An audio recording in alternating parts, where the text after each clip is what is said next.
H1B visa पर काम करने का सपना लाखों भारतीयों और दुनिया भर के टैलेंट का रहा है, लेकिन अभी अभी अमेरिका से जो चौंकाने वाली खबर आई है उसने पूरे गेम को ही बदल दिया है। ट्रम्प सरकार ने नया नियम लागू कर दिया है कि अब हर नए H1B वीजा एप्लीकेशन की फी होगी सीधा $1 लाख। इस फैसले से जहां पर अमेरिका में टैलेंट का फ्यूचर रिस्की हो गया है, वहीं कनाडा और बाकी देशों के लिए ये एक तरह से गोल्डन अपॉर्चुनिटी बनकर सामने आ रही है।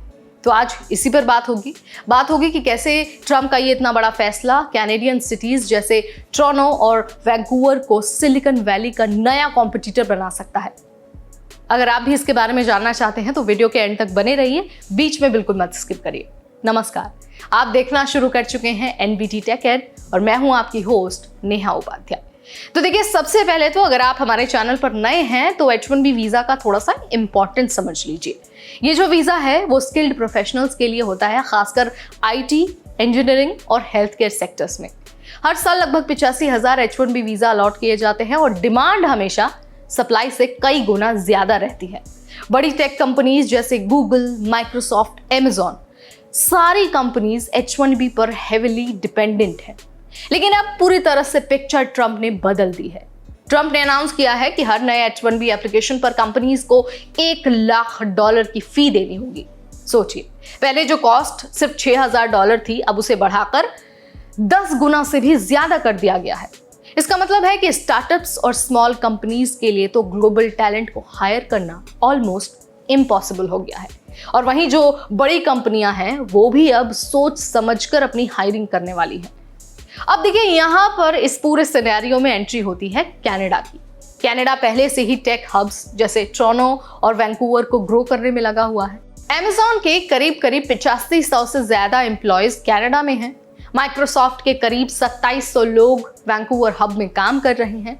अब जब अमेरिका में टैलेंट हायर करना इतना महंगा हो गया है तो जाहिर सी बात है जो कंपनियां हैं वो नेचुरली कनाडा की तरफ देख रही हैं।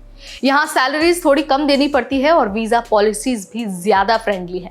मतलब यूएस की जो पॉलिसी है वो काफी स्ट्रिक्ट है, लेकिन अब ये कनाडा के लिए एक तरह से बोनस बन गई है।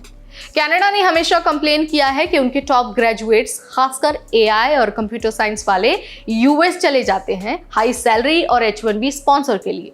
लेकिन अब गेम पलट सकता है। 2023 में कनाडा ने H1B वीजा होल्डर्स के लिए special 3 year open work permit launch किया था और सिर्फ 48 घंटों में कोटा पूरा भर गया था। यह दिखाता है कि टैलेंट कनाडा आने को रेडी है, बस उसे एक मौका मिलना चाहिए। लेकिन कनाडा के लिए ये सारी चीजें इतनी भी आसान नहीं है। वहां ऑलरेडी हाउसिंग क्राइसिस है, इंफ्रास्ट्रक्चर पर बहुत ज्यादा प्रेशर है और इमिग्रेशन को लेकर डिबेट चल रही है। अगर अचानक से बहुत बड़ा माइग्रेशन हुआ तो ये प्रॉब्लम और बढ़ सकती है। साथ ही यूके और आयरलैंड जैसी कंट्रीज भी ग्लोबल टैलेंट को अट्रैक्ट करने के लिए कंपटीशन में है। तो कनाडा को सिर्फ रिलाय नहीं करना, बल्कि क्लियर पॉलिसीज और इंसेंटिव्स भी देने होंगे ताकि टॉप कंपनीज और टॉप टैलेंट वहां पर सेटल हो। एक और इम्पॉर्टेंट पॉइंट है health care sector. US hospitals already doctor shortage से जूझ रहे हैं। अगर ये $1 लाख फी डॉक्टर्स पर भी लागू होती है तो हालत और खराब हो जाती है। शायद इसी वजह से व्हाइट हाउस ने क्लैरिफाई किया है कि डॉक्टर्स इस पूरे जो कैप है उससे बाहर होंगे।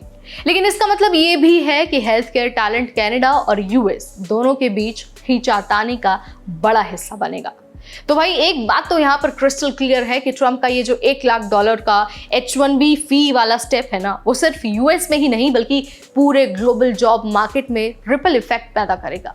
जो टैलेंट अब तक सिर्फ US के बारे में सोचता था वो कनाडा, UK, आयरलैंड जैसे देशों की तरफ भी देखेगा। कैनेडियन टेक हब्स के लिए ये एक तरह से गोल्डन चांस है खुद को सिलिकॉन वैली का रियल कॉम्पिटिटर बनाने का। तो आप क्या सोचते हैं? मेरा सवाल आपसे है। जो भी आप सोचते हैं, आपके मन में जो भी विचार हैं, let me know in the comment section. इस वीडियो में फिलहाल इतना ही। Till then, this is me Neha Upadhyay signing of.